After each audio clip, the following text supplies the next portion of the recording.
just have this anxiety about starting this project. I had forgotten how much I liked this first part of chapter 2. I'm really happy with it. It sucks. And so there's a reason why I'm holding this calendar. I'm a Capricorn. So she's having an immediate reaction to the meet cute, something that happened during the meet cute, and then a consequence of how the meet cute ended. Welcome or welcome back. We are starting a new vlog. To get you caught up, we're working on a rom-com romantasy going by the name of Project Goblin, which is between a fae and a dragon shifter. And the status at the moment is that I had fast drafted the first draft back, I think I finished that in March or something like that. And then there was quite a period of time where I was really having a struggle of trying to get a grasp on how to approach making revisions and what kinds of revisions to do. So that was the last vlog, was this epic 2-hour how do I figure out how to revise this sort of thing. And I've figured it out. And so at this point in time, I have actually written the first 12 chapters of the book. I've revised it into draft 2.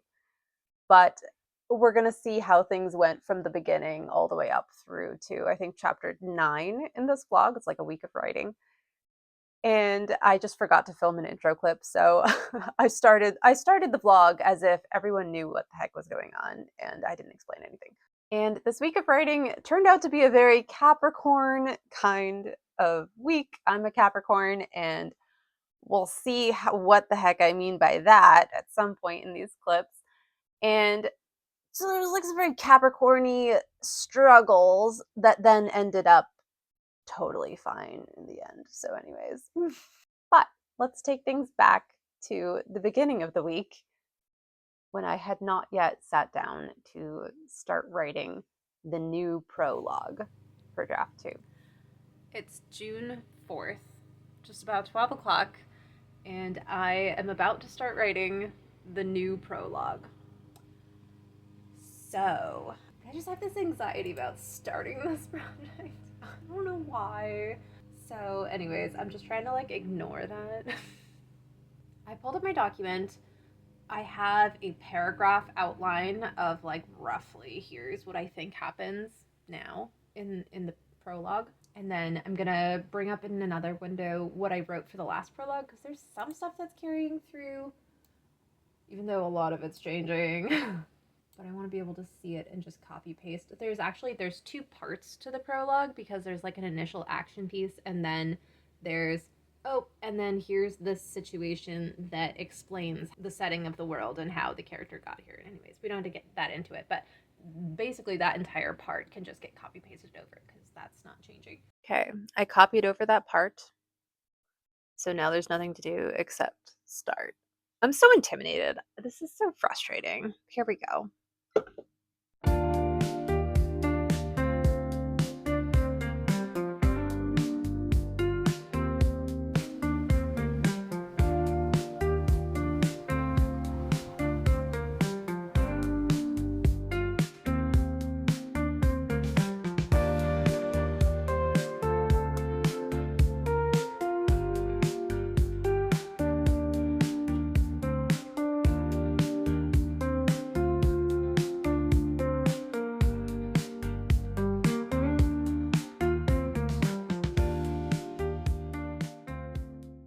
It's June 5th.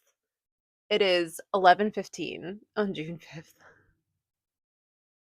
Both the kids are in school. It's Friday. So I'm supposed to take a break on the weekend.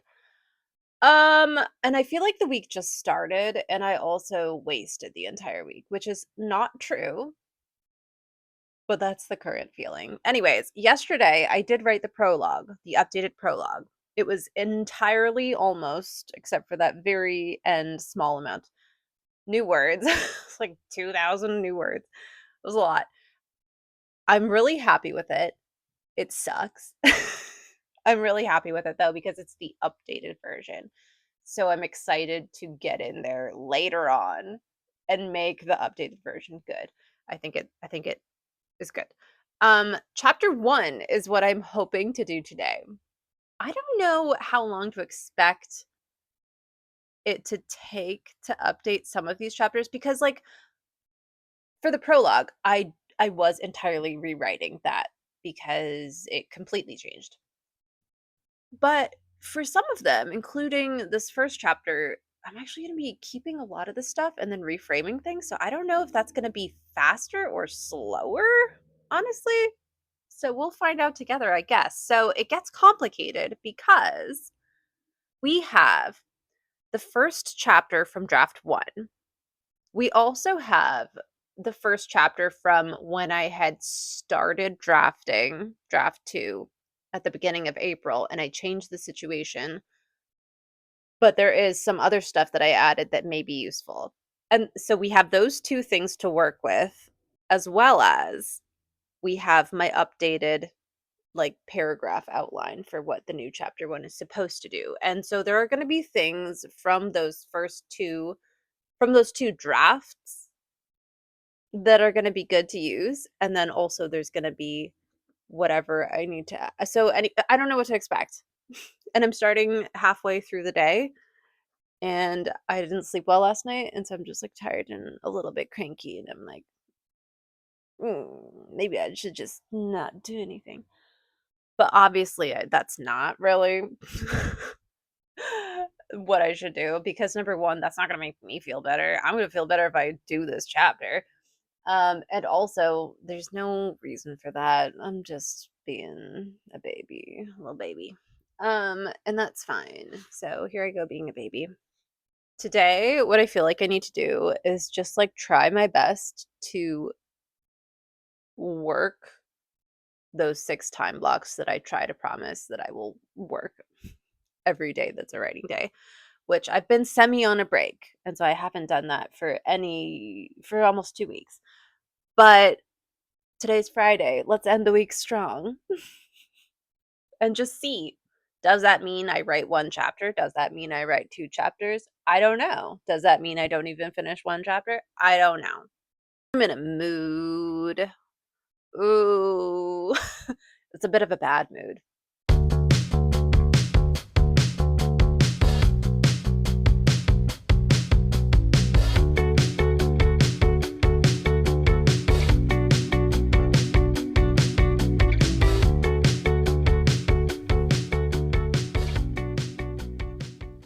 The vibes.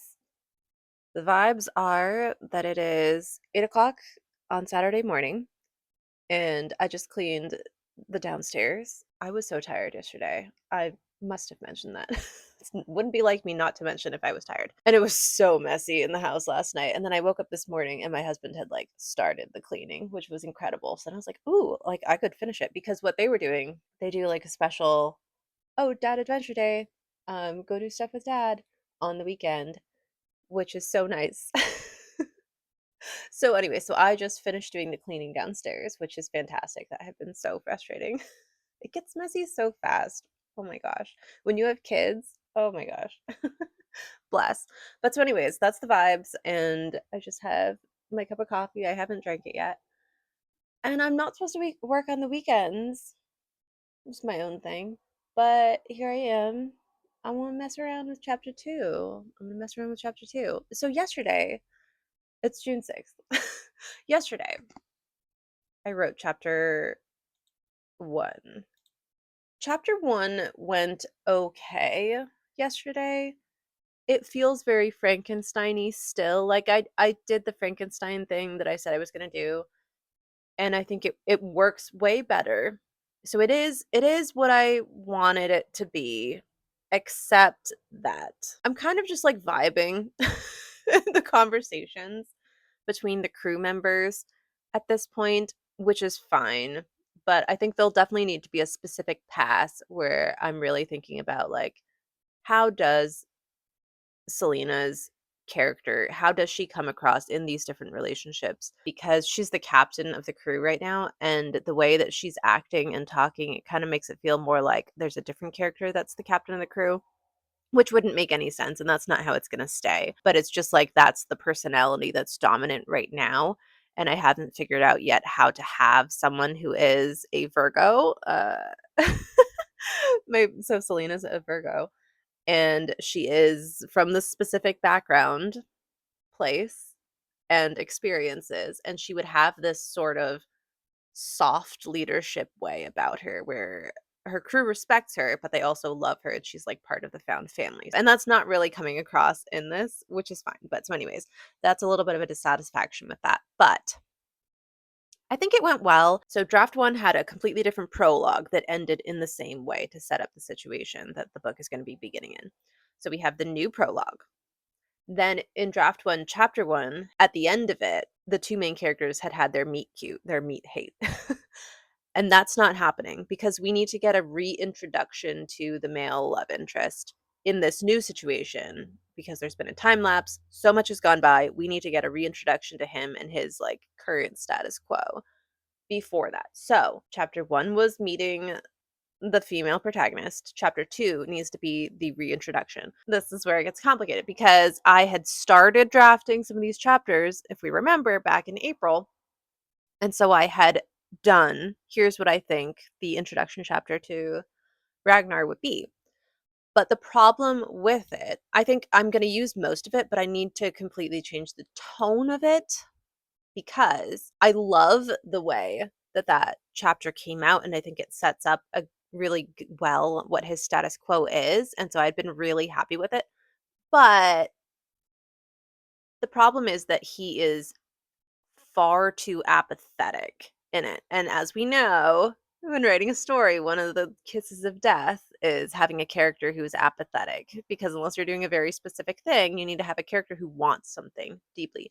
Now, he's only apathetic in this chapter. Literally at the end of this chapter, there is something that clicks on and switches things so that he's like, oh, I have a very strong goal now, and there's no way I'm giving this up. So it's not going to be a big problem the whole way through. But if you had watched my like 2 hour long saga before this vlog of like working through what I needed to do to change in this revision for draft two, I sort of hit on that this character, Ragnar, he's kind of skinned off of an idea of what if Lancelot from Arthurian myth was an Ares dragon shifter from this particular background in this fake world, and this situation had gone on in his background, and then he's facing these situations, like how would he handle that, what would he be like? And I love that. So we're working with that coming, like his apathy would find, he just like naturally would find something to commit himself to fully. And so he wouldn't be like apathetic. Oh, like that's completely not him at all. So that's the vibe that I need to fix here. So we'll see how that goes. But I think, I don't know. Okay, I'm going to read this chapter because I haven't read it yet, and we're going to see what we think. So I had forgotten how much I liked this first part of chapter two. I really like it. It's too long. It's too long staying in this internality, but I think we need to see it because so this is the reintroduction to him. So we need to see what his emotional state is because when we met him in the prologue, it was setting up the situation that brought him to the other side of this crazy universe because he started off in his dragon shifter homeworld. Then things happened and he ended up in the Fae homeworld in the prologue. And then things ended up and he ended up all the way on the other side of the universe because of that. And then it kind of ended in a cliffhanger where readers don't get to see how he reacts to learning that. So we need to see because it's 80 years later. So what's his emotional state after that crazy thing happened? 80 years later, where is he? And it's so I like it. Okay, so but it's too long and I'm not going to fix it right now, I think, because right now I'm trying to just do the structural stuff, right? So I don't need to think, how can I condense and convey all of this information into a smaller amount? It's just like, okay, that is good information. We are going to keep it. And then I'm going to look at the second part of the chapter. But I forgot how much I liked it. And I just wanted to read to you just this little snippet that really gives like the heart of his emotional state. So this is going to get condensed and this is very on the nose, right? So this won't be in the book necessarily at the final product, but like this is the heart of him where he's at the beginning of the book. Ragnar was a simple man with a simple desire. He wanted to believe in something bigger than himself and to protect it with his dying breath. Maybe it would have been easier if he had never found that, but he had. Once you'd tasted what it felt like to have a purpose, nothing could ever compare. He was a fighter. There was only one thing waiting at the end of that, and that was death.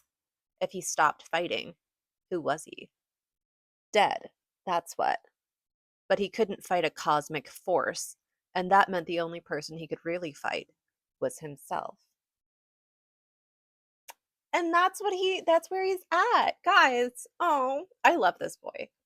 Yeah, the main problem is that in the second part of the chapter, he continues with this extreme internal apathy that is translated to apathy on the outside as well. So it's internal and external apathy. And that is the thing that needs to change, because externally, he would latch on to something to fight about. Not necessarily in an angry way. It's just like he would have something at all times externally that like got him through this feeling of internal apathy, right? And at the moment he doesn't, but I know that he needs it.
It's June 11th. What a week. So first off, things are fine. Things are fine. The writing has gone very well. I low key made a goal that I wanted to finish doing the second draft of the book up to chapter 9 by the end of this week, which would be tomorrow, Friday. So far, I've done up to through chapter 5. And if I was focused, if I dedicated the time, if I could get my brain to do it, I think I totally could do that. I have been doing 2 chapters on the days where I had the time this week to do it. And so that's good. We're going to talk more about the writing because I do have more to say about it. But at the moment, it's 10 o'clock, 10:18. The kids are in school. I just watered the garden really thoroughly, and I'm trying to figure out what's going on, that I've got kind of a pretty negative attitude about approaching writing and just beginning. TLDR, I just didn't get to write as much as I thought I was going to, and there are really good reasons for that.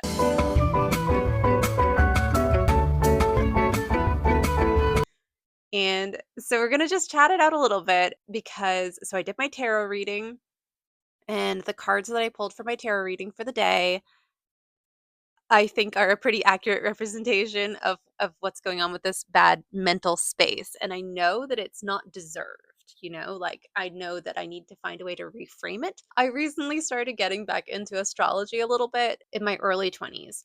I had been really interested in astrology. I had so many astrology books. I listened to so many people talk about astrology. And then I just sort of didn't do anything else with it for like 8 years.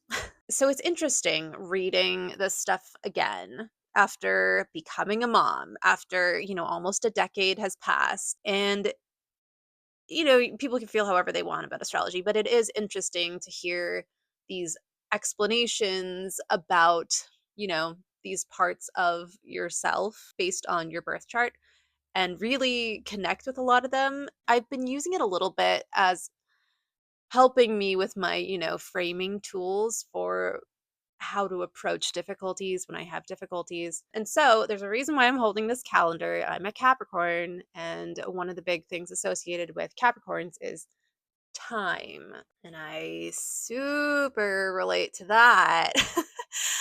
Time and goals and visually seeing progress towards goals are so fundamental to my well being, to who I consider myself to be, to the way I interact with life. And so this becomes relevant because of how this week has gone um, in terms of writing. So the reason I have this is because I was watching one of A.K. Mulford's videos on like planning for the year as a hybrid author. And then she had a whiteboard where she had all of her like stuff for the year sort of sketched out so you could see it at a glance. And I was like, oh my gosh, that looks so cool. And I just don't have wall space or budget for the kind of board that she had. I was like, oh, I bet I could do something. I could do something so that I could see a year planned out. It's just printed calendars that I laminated and have little magnets on the back of. So I've been using that and sticky notes to sort of map out how long has it been taking me to do these like pieces of the writing project? Because, I'm trying to go into this self-publishing romance novels as a career, and obviously like timelines will get smaller. I will get better at things. I will get more of a accurate idea of how long things take. But at the moment, I do have data that I've taken of like how many time blocks I've spent on certain parts of the writing process. So I do have like a pretty good representation of what's accurate for me right now. At the beginning of the year, I had planned out like, here's, in an ideal scenario, I would accomplish these goals by the end of the year. And that included finishing a fourth draft of Project Goblin. And that it's definitely not going to be able to happen. I'm hoping to now finish a second draft of Project Goblin by the end of the year. And it's disheartening, but seeing how long things take is really helpful for me to get a better grip on this is what it is for right now. And who knows what breakthroughs come up through the year, because there are always these breakthroughs that come through. And then it's like, wow, okay, so I don't even need to do this whole process anymore. I feel like I can just do this. With Project Goblin, I had felt like I needed to do a super detailed zero draft. In the last vlog, I wrote the whole first quarter of book 3, and I didn't do that at all. I didn't have any detailed anything. It was a summary of the first quarter, and I feel like it came out fantastic. And so that's just like, more than 2, almost 3 months of work that I didn't do for book 3 that I did for book 1. And it's like clearly there's going to be these, big milestones. So anyways, but at the moment, here's what an accurate thing is. And the writing has been going really well. So let me just clarify what's been going on this week. Oh my gosh. You guys, this clip, I thought this was going to be a vlog of me chatting a little bit about the differences I was going to be doing in each of the chapters from first draft to second draft, and then just kind of, documenting how that process went. But instead, that's not really what happened. A bunch of the clips I took talking about chapter 2, apparently my mic had died. And so I had just been really having a good time talking about some of the things that were going on in chapter 2, and it's just like, okay, and then the mic died, and so there was very little of that got saved, and I didn't realize. There was a day where my husband stayed home during the week that was not a typical thing, and I think this is pretty common for a lot of people who do AuthorTube. It's just like it's not the same vlogging when your husband is there, you know? It's just like it's nothing about him. He would be absolutely fine with it. It's just like I feel self-conscious talking to a camera where my husband can hear. It's just like I don't know. I don't want to do that. So, anyways, we actually had a great time and I filmed some of that. We went to the local state forest and he went for a walk while I was doing some writing, and then we got like a picnic lunch, and then I did some more writing and he went to do his own adventure thing. And it was a great day, but I didn't want to vlog it. And then the next day, I had an appointment that I needed to take my daughter to in the morning that really I didn't get back until like after 12.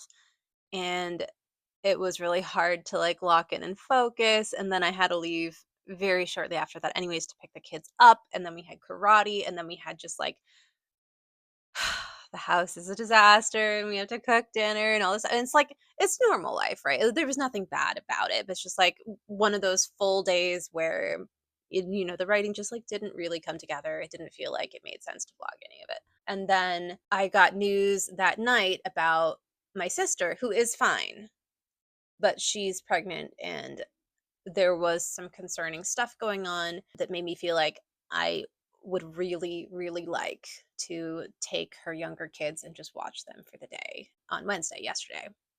And so I did that. And I'm really glad I was able to do that. I'm so grateful that, the lifestyle of of what's going on that we've been able to do between my husband and I has allowed that I could do that. And it was wonderful. And there's no reason to feel like I lost a day of writing in order to be a caring, family member and do something that I know was so helpful. And it was a wonderful time, like I don't get to see my niece and nephew that often, having young kids, we both, it's hard to connect.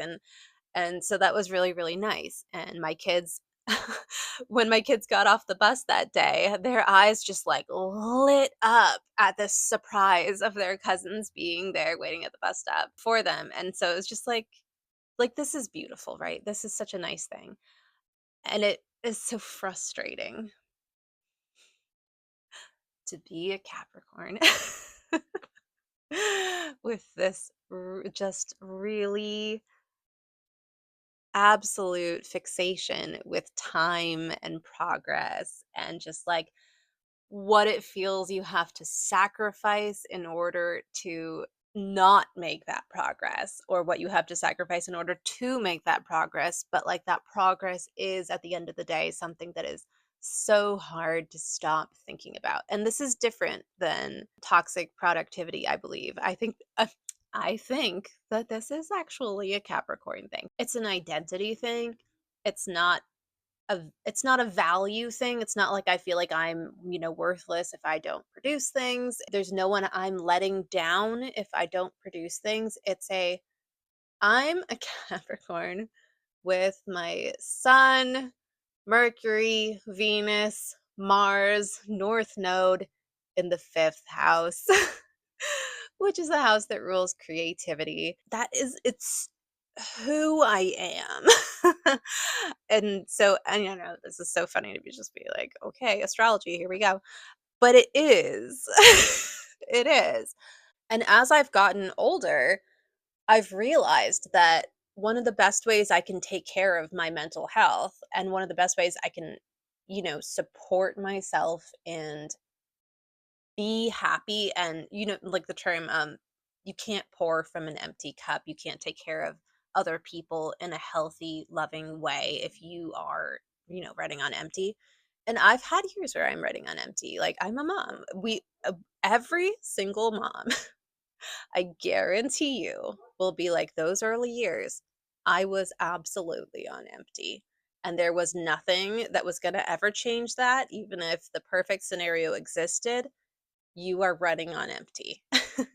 And that's part of the cost of parenthood and it is worth it, but it's real, right? This is all writing related.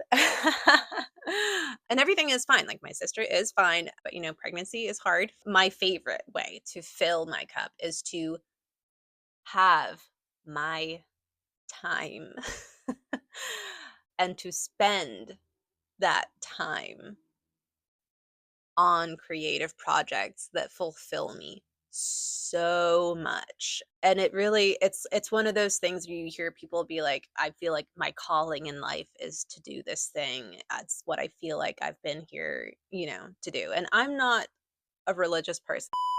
I'm like, okay, in this vlog, let's just surprise cover every single thing. Religion and spirituality, I do feel, are different. I would say I'm more of a spiritual person. Let's let's leave that. We don't need to open any of that. But so I do feel called to this earth, though, to be a storyteller and to share the human experience the way that I see it. I want people to read a book that I wrote and feel like underneath the story, what I am saying is, here's a human experience, and a lot of people feel this experience.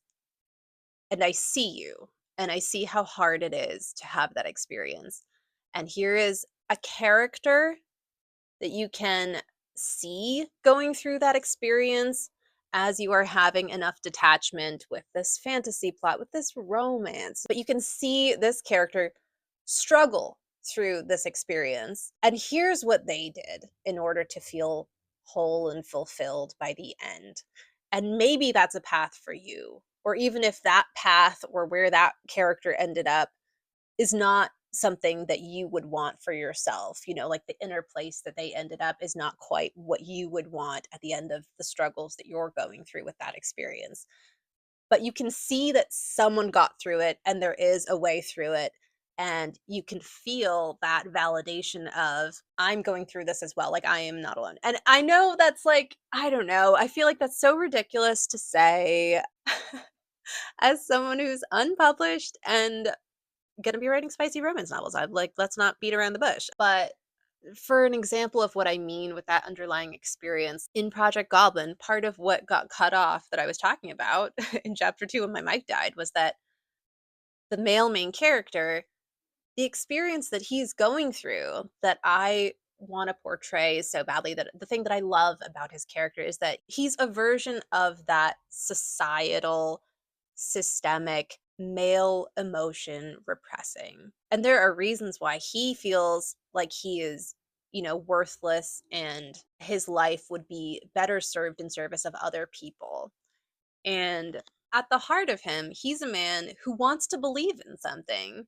He wants to believe in a person who can make the world better. And in this, it's the Arthurian myth inspired King Arthur character that he believes in. And there are reasons why he believes he has, failed this person, let them down, is the reason that that person is suffering. And that's a very, very difficult thing to deal with. And so at the heart of him, he needs to gain that sense of self-worth because of the things he's done, because of what he's gone through, because of the person he's become because of it. And so that's his like emotional journey, right?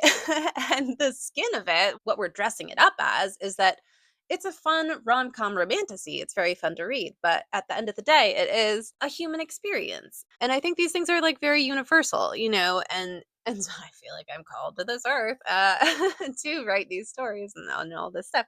And it just happens that this week, I didn't TLDR, I just didn't get to write as much as I thought I was going to, and there are really good reasons for that. And and I'm just trying to, get that into my head as a Capricorn. This is so funny because now I'm having microphone problems and it's just like not connecting. So, why? I don't know. To get back to the writing stuff, the meet cute, meet hate scene began in chapter 3 and then continued through chapter 4 and then ended in chapter 5.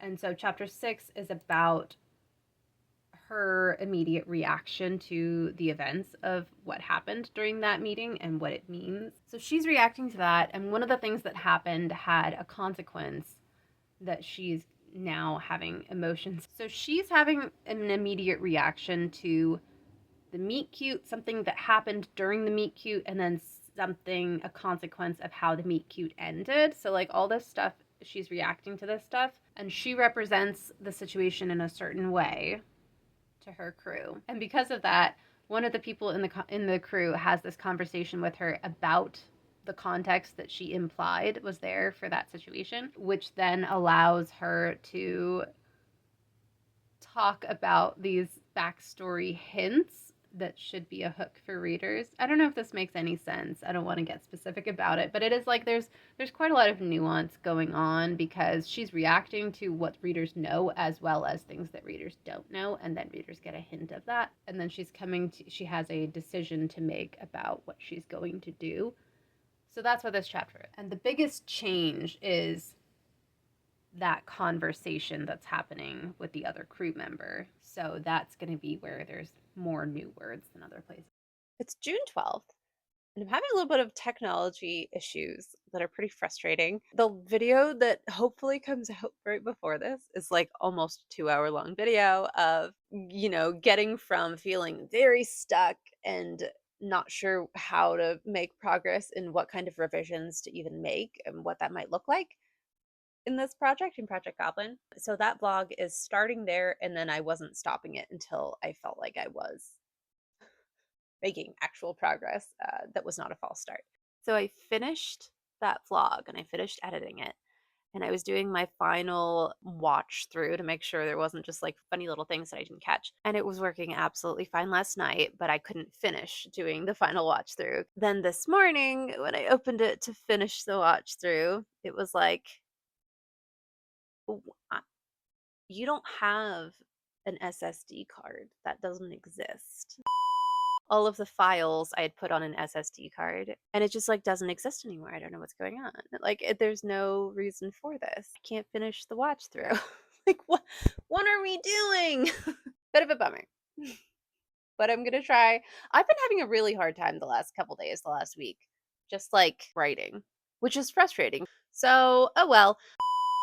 But today, let's just kind of see how we can jump into it. We're working on chapter 7. Chapter 6 had gone well yesterday. I feel pretty okay about it. I really like the way that it turned out at the end. Everything went according to plan, the fixes that I was going to fix, the things I was going to add, and then just one of those fun things that happen as you're in the moment writing that you didn't plan for. There's a really fun interaction between one of the crew members and Selena that I really like, that I think helps a lot with the found family dynamic that I want going on. And it's really fun and cute. And I didn't think prior to this that one of the people in the crew, who I knew was going to be an inventor, I didn't think that they would be like really passionate about the kind of inventions that are illegal in in this universe, but they are, and I really like that, and I think that works really great for their storyline as well when it comes to their books. If I haven't mentioned it in this vlog yet,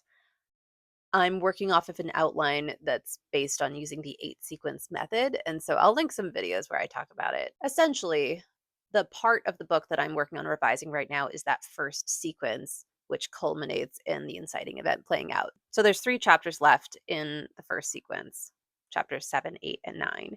And it's in that 9th chapter that the inciting event plays out. So far in the story, we have had the meet hate play out, and then we just got the chapter on Selena's reaction to that. So chapter 7 is Ragnar's reaction to how that meet hate played out and what he believes is going on. So I thought it'd be kind of fun to show you 2 versions of how I have that chapter sketched out, and I whited out plot spoiler things, but you can just see kind of the difference between the initial sketch of how I was going to do that chapter and then how I further sketched it out, which is kind of something that I think I got from Story by Robert McKee. There's a section in there where he talks about doing that kind of thing, like sketching out what happens in the scene and then sort of like zooming in a little bit further and what does a more detailed version of that sketch look like. And that works really well for me. So that's the difference between those two versions of sketching. With some of the other chapters, there have been sort of like Frankenstein parts that I've taken from the first draft and then fleshed other things out and sort of like added and subtracted. But I think this is going to be just a complete rewrite because I didn't really have things happening in this way in the first draft. So there's not much that's going to be usable, which is fine.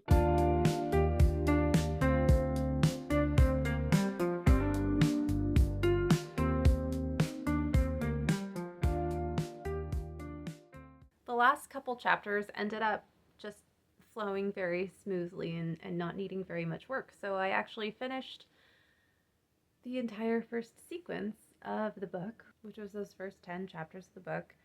And so that feels incredible. It's essentially about a week of work. I think maybe like 8 days, something like that, maybe 9. But thanks so much for following along. And I would be so curious if you were so inclined to share what your sign is, your astrological sign, and whether you feel like any of that affects your writing process or anything to do with your writing. I think it's very interesting. So, I hope that your writing's going well and that you're doing well, and I will see you in the next video.